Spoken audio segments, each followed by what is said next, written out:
Oh, hello. I'm Hello. joined.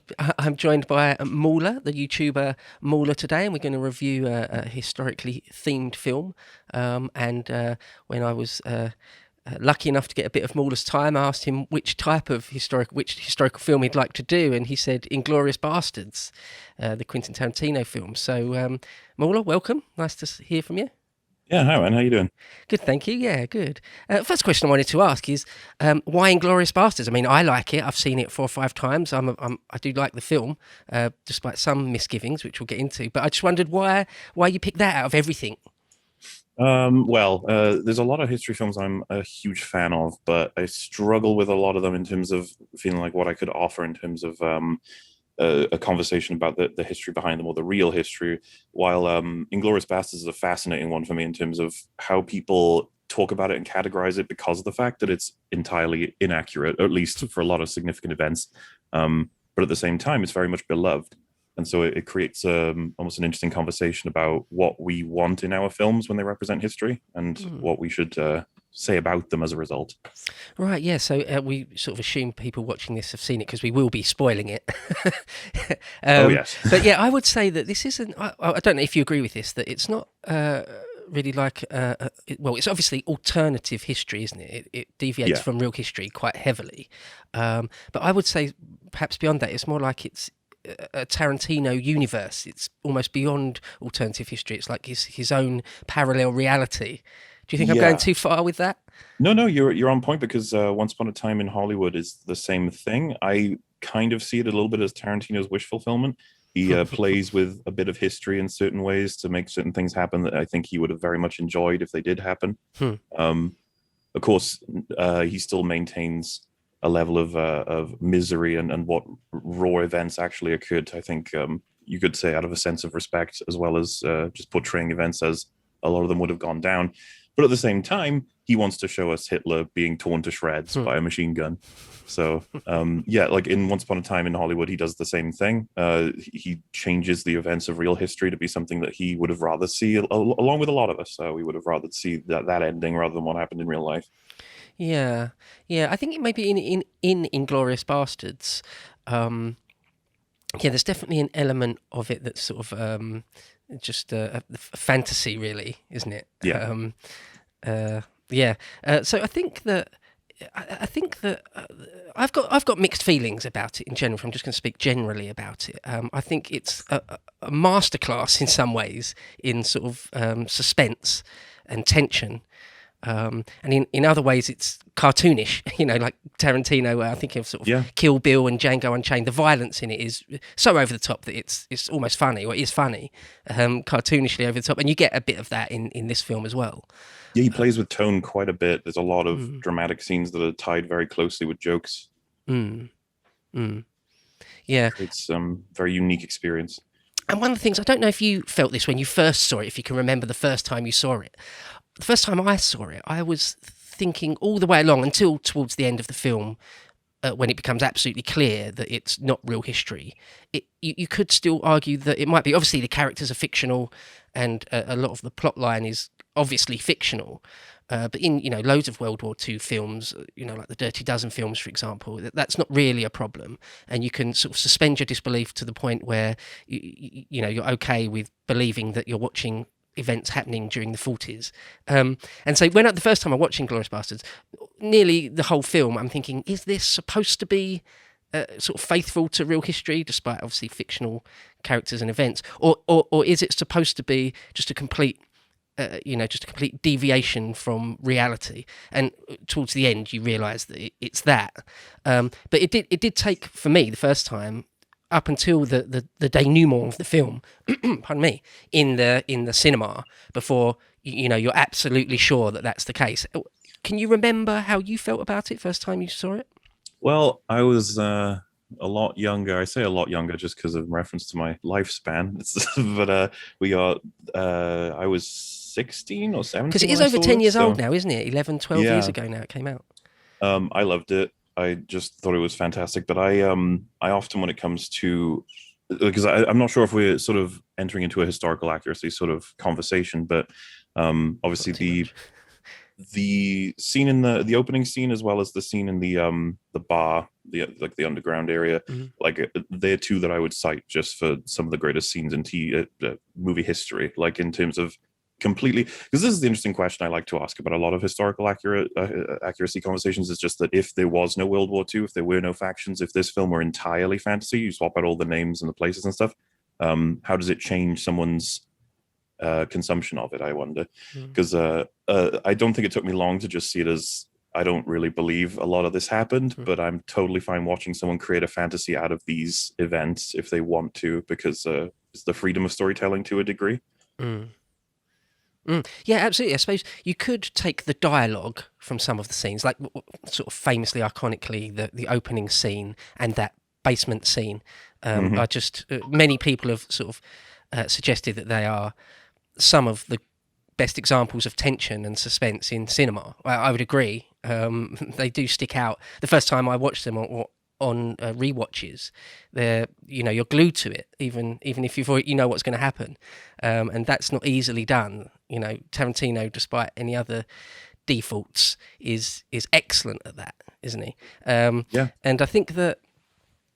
Well, I think that first scene, particularly, he's drawing upon lots and lots of different techniques, and they all sort of work together almost perfectly in that scene. I saw somebody else, another YouTuber, reviewing various things, some earlier Tarantino films, some scenes in Jackie Brown, where on paper it's sort of the same thing, but it's just not done as well. The tension just isn't ramped up in that perfect way that it is in that opening scene. And so I just think here it's sort of a perfect storm cinematically. And for whatever reason, it just works perfectly, apart from the acting, which is superb. I mean, it's Christoph Waltz's sort of breakthrough performance, isn't it? Yeah, this definitely put him on the map. And from what I understand, this film may not have happened because they couldn't find the right actor for Hans Landa, but then in he came, and I don't know that anyone could have done better. I saw an interview actually with Lawrence Bender, the producer, who Tarantino has worked with many films. I think he was the producer on Pulp Fiction and others. And apparently once they'd started sort of pre-production, Tarantino said, before they'd cast everyone, but there was already, down the road on the project. And Tarantino apparently went to Lawrence Bender and said, look, unless we can get the perfect person for Landa, then this whole project we might have to shelve the whole project.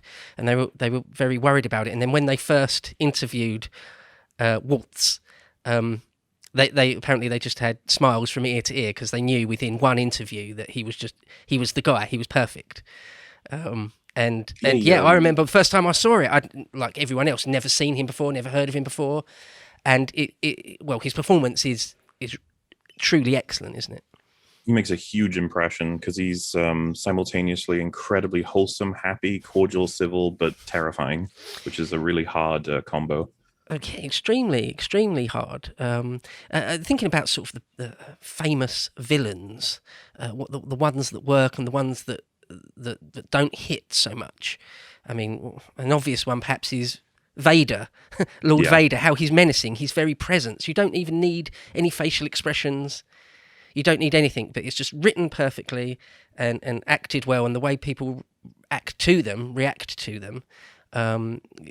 It just for whatever reason, it's that magic combination that if everyone could do it, then it wouldn't be special. But for Landa, it's everyone agrees he's just ultra menacing, isn't he? And the film opens with, the first scene is, as we've already mentioned, sort of an iconic one where it just opens with you see Landa for the first time sort of interrogating a poor French rural family, and how the tension is ramped up is just something to behold.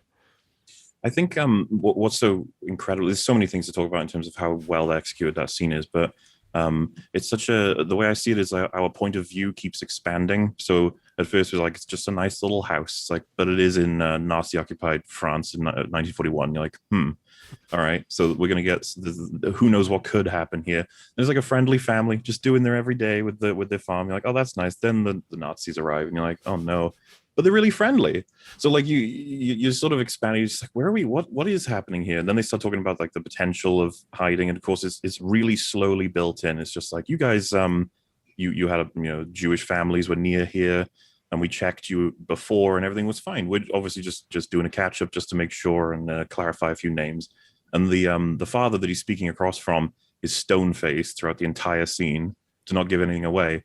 And of course, after the I think you're probably aware of it, but the classic sort of bomb under the table, the ticking bomb thing. This is quite literally like the most.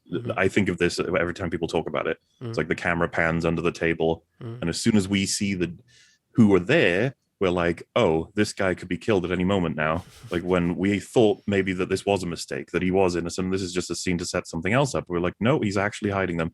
And of course, how threatening Hans Landa is, I think, basically pushes the guy over completely. He gives him the strongest argument and makes it seem completely hopeless, and offers him that he won't be killed, he'll be spared, just help us out. And then you see the tear come from his eye. This rock solid cube of a man is just like, I've lost, I'm gonna have to give them up. Yeah, when you see the Jewish family under the floorboards, and it puts me in mind of there's an Edgar Allan Poe short story, the what is it? I can't remember the name of it now. The Eating Ticking Heart. Heart. Yeah, that's the one. Yeah. You're aware of the one. And this is quite literally that, isn't it? And so yeah, the is it, what would you call the dramatic irony when you know? Well, you're guessing whether Landa does really know or not. Or whether he's going to let the father, La Petite, know or not. But of course, you as the audience know. And so, I think there's very few examples that I'm aware of anyway in modern cinematic history where that's done so well. Have you seen the film A Clockwork Orange? Oh, yes. You know, in that, when the main character returns to the house where they'd raped the woman, and he returns there not knowing it's the house, and he's invited in, and he realizes, and the man or the father that lives in that house, there's a scene there that's ultra tense. You know, does he know? Yeah. And if he does know, is he going to let the main character know or not? And anyway, yeah, it's very rare when you're sitting there and you're watching it and you're almost in a cold sweat just watching it. It's sort of that level. Progresses. He's almost bureaucratic and friendly, but the way that he speaks and a lot of the different lines, and then his facial expressions, you as the audience member realize he knows. He knows. And that's the same for La Petite. He's like, yeah, I'm screwed. Yeah. Eventually it becomes clear that he knows. And there's those little things like he mentions, perhaps you might be hiding them in the attic or in the basement. And you've already seen that they're down there. So it just ramps it up again. And yeah, sort of when you first see Landa, he's extremely polite, like a gentleman, isn't he? And as you say, like a bit of a bureaucrat. Not immediately threatening on the surface, but of course everything he's saying and doing, all his movements are sort of obviously quite calculated to be intimidating or threatening. Yeah, it's all a game, in various ways. Yeah, it's a theatre, isn't it? And you realise that quite quickly. It's practically an interrogation, and he gets everything he wants. Yeah, and they pepper in lines that can even catch you off guard in terms of making you think. Like he says, the Germans will be compared to hawks in like the prowess they have in terms of abilities, while the Jews will be compared to rats. He's like, and I don't think that's insulting. Rats live in a hostile world, and they do a really good job of staying alive. To watch the full video, please become a premium member at lotuseaters.com.